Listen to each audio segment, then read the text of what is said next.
thrill for me to be here. And I'm so happy to see all of you.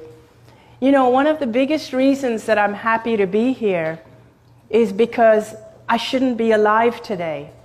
I should have died on February the 2nd, 2006.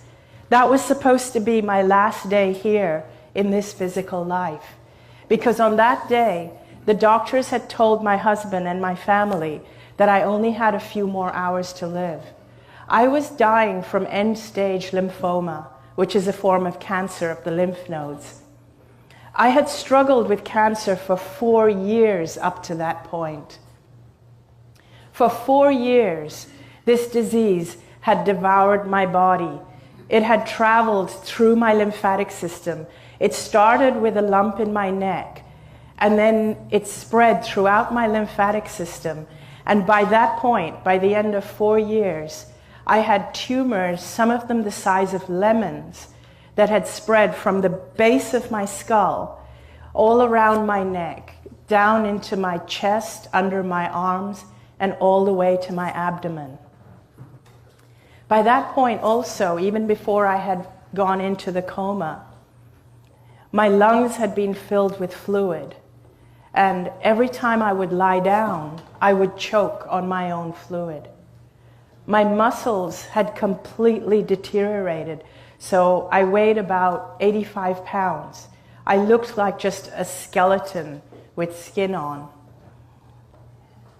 I had these big, gaping, open skin lesions where the toxins were oozing out of my body. I wasn't able to digest any food. I had a persistent low-grade fever. I couldn't walk because my muscles had been deteriorated, so I was constantly just lying down or being taken around in a wheelchair. I was connected to an oxygen tank all the time. I couldn't breathe without the aid of oxygen. And on that morning, on February the 2nd, 2006, I went into a coma. The doctors had said these were my final hours because now my organs had shut down. My organs were failing. So my family were told that if there was anybody that had to see me before I died, this was the time. Unbeknownst to everyone around me though, even though it appeared that I was in a coma and my eyes were closed, I was aware of everything that was going on all around me. I was aware of my husband, who was distressed, but he was by my side holding my hand. I was aware of everything the doctors were doing. They were putting tubes in me. They were removing fluid from my lungs so that I could breathe easier. I was aware of every single thing that was happening. It felt as though I had 360-degree peripheral vision. I could see everything happening all around my body. But not just in the room where my body was, but even beyond. And it was as if I had expanded out of my body. I was aware of my physical body. I could see it lying there on that hospital bed. But I was no longer attached to that body. It felt as though I could be everywhere at the same time. It was like wherever I put my awareness, there I was. I was aware of my brother who was in India. My body, I was in Hong Kong. This was happening to me in Hong Kong. My brother was in India and was rushing to get on a plane to come and see me. He wanted to see me before I took my last breath. And I was aware of that. I felt as though I was with him. I saw him on the plane. And then I also became aware of my father and my best friend, both of whom I had lost. Both of them had crossed over, had died. But I became aware of their presence with me, as though they were guiding me and communicating with me.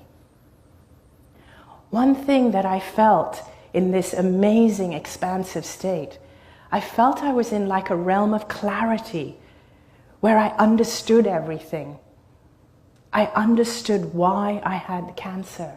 I understood that I was much greater. In fact, all of us are much greater and more powerful than we realize when we're in our physical bodies. I also felt as if I was connected to everybody, like all the doctors that were treating me, the nurses, my husband, my mother, my brother, and everybody. I felt as though we all shared the same consciousness. I felt as though I could feel what they were feeling. I could feel the distress they were feeling. I could feel the resignation of the doctors. But at the same time, I didn't get emotionally sucked into the drama, but yet I understood what they were feeling. It's like we all share the same consciousness. It's like when we're not expressing in our physical bodies, you and I and all of us, we are all expressions of the same consciousness. That's what it felt like. I felt as though my father was trying to communicate with me that it wasn't my time, that I needed to go back into my body. At first, I didn't want to go back because I still felt as though I had a choice whether to come back or not. So at first, I absolutely did not want to go back into my body because I couldn't see a single good reason to go back into this sick and dying body. I was a burden on my family. I was suffering.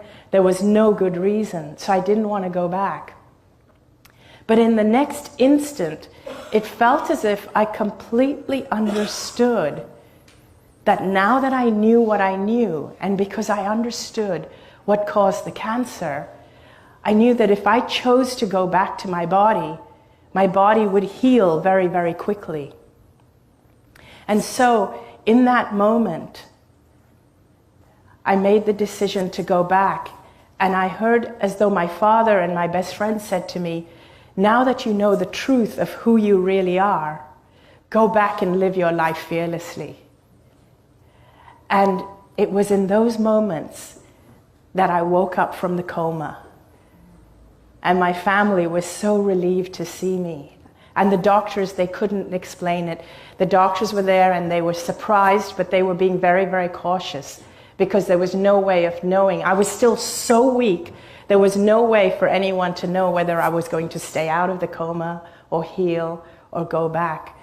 But I knew I was going to be fine, and I was telling my whole family, I'm going to be fine. I know I'm going to be fine. It's not my time. Within 5 days, the tumors in my body had shrunk by 70%. After 5 weeks, I was released from the hospital to go home. I was completely cancer-free. Now, what has happened is that I've had to pick up my life from that point. And as you can imagine, my life feels completely different. It changed my view of the world. That experience changed my view of our physical bodies, of my physical body, of illness, and how I perceive the world. I found it very difficult to integrate back into life again after that experience. And the best way I can think of to explain what it feels like would be to use metaphors. And a metaphor that I like to use is one of a warehouse. I'd like you to imagine, if you will, that we are in a totally darkened warehouse that's pitch black. Just imagine that right now you're in a warehouse that's completely pitch black and you can't see anything because it's so dark. You can't see anything in front of you anywhere. But imagine that in your hand you hold a little flashlight, just a little flashlight, and you switch on that flashlight.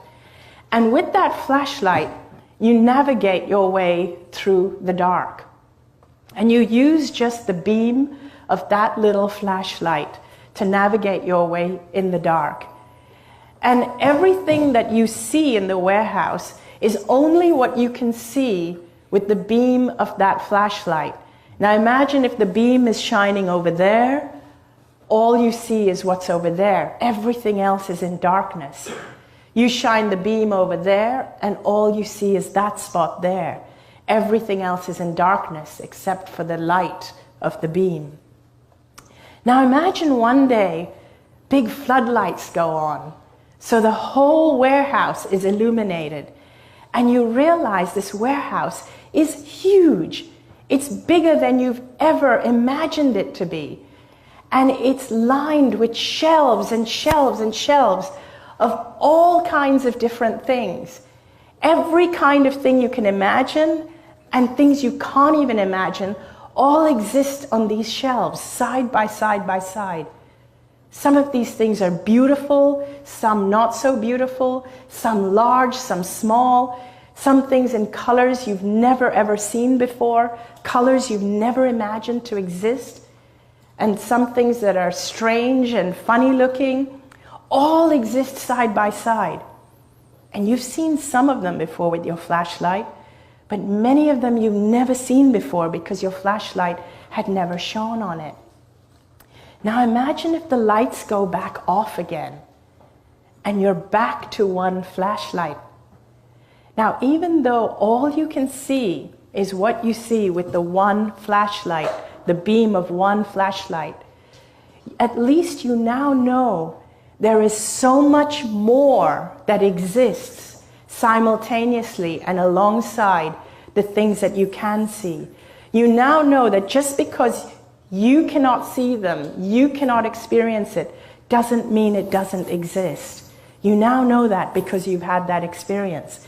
That's what it feels like to me. It feels like so much more exists than what we believe. So much more exists than what we have experienced. It's just beyond our flashlight. And just to help you understand that a little bit better, I'd like to try a little game, a little experiment with you.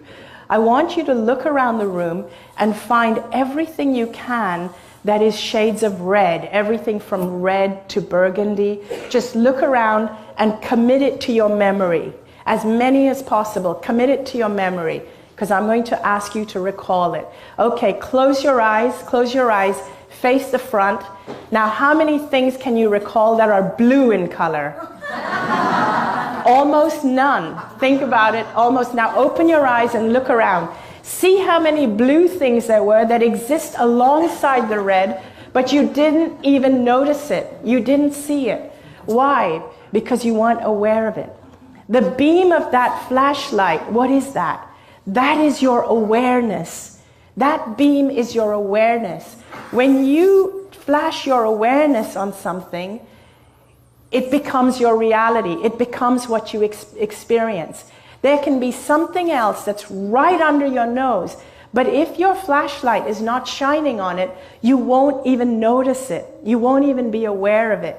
Think about this. Think about all the billions of dollars we are spending on cancer awareness. Think about all the cancer awareness campaigns. Imagine if we put that much money, energy, and effort into wellness awareness. What a different world we would have. Imagine if we put all our effort into peace instead of into fighting and wars. We would have a very different world if we changed our awareness. To bring it down onto a more personal level, I want to share with you the 5 biggest lessons I learned from this experience. Number 1, the most important thing that I learned, the most important thing we have here to focus our awareness on is love. That is number 1. And when I say love, it's very easy to say, or for us to say, we need to love other people. But one of the things I learned is that one of the reasons I got cancer is because I didn't love myself. That's hugely important. When we love ourselves, we value ourselves. When we value ourselves, we teach people how to treat us. When you love yourself, you find no need to control or bully other people, nor do you allow other people to control or bully you. So loving yourself is as important as loving everybody else. And the more you love yourself, the more love you have to give other people. Number 2, the next biggest lesson I learned was to live life fearlessly. Most of us are brought up on a diet of fear. We're taught to fear everything. I used to fear everything. I used to fear cancer. I used to fear eating the wrong foods. I used to fear displeasing people. I feared just about everything. I feared failing, and most of us are brought up fearing everything. And people think that fear keeps you safe. That's actually not true. love keeps you safe. When you love yourself and when you love other people, you'll make sure that you keep yourself safe and that you keep other people out of danger's way. Love keeps you much safer than fear does. The third thing I learned that is so important is humor and laughter and joy. We're born knowing this stuff. We're born knowing that it's important to laugh because that's what kids do all the time. We're born knowing love and fearlessness, but it gets conditioned out of us as we grow up. Laughter is so important, and humor and finding your joy in life. It's more important than any other spiritual activity that you can think of. If we had more laughter, in fact, if even our politicians learned to laugh, we'd have a very different world. And if we had more laughter, you would have less people with illness, you'd need less hospitals, and you'd need less prisons as well. The fourth thing I learned is that life is a gift. It really is. Most of us live our lives as though life is a chore, but it shouldn't be that way. And it's unfortunate that only when we lose something that we value do we really realize the true value of it. And it took me losing my life to realize the value of my life.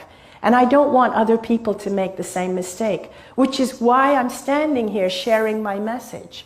Because I don't want people to realize when it's too late the value of their life. And your life is a gift. Even the challenges that come to you are a gift. When I had cancer, that was the biggest challenge I could ever have. But today when I look back on it, I feel it's the biggest gift I could have had. People think that the cancer, or even I thought the cancer was killing me. But actually, I was killing myself before I got cancer. The cancer saved my life. All your challenges are gifts. In the end, you will in the end, you will always find that your challenges are a gift. And if you're in a challenge and it doesn't feel like a gift yet, it means you haven't got to the end yet. The fifth and final thing, which is so important that I learned, is that the most important thing for you is to always be yourself. Be as you can be. Shine your light as brightly as you can. Embrace your uniqueness. Just realize who you are, get to know who you are, love yourself unconditionally, and just be yourself. And with those 5 things, I invite you to go and live your life fearlessly. Thank you very much.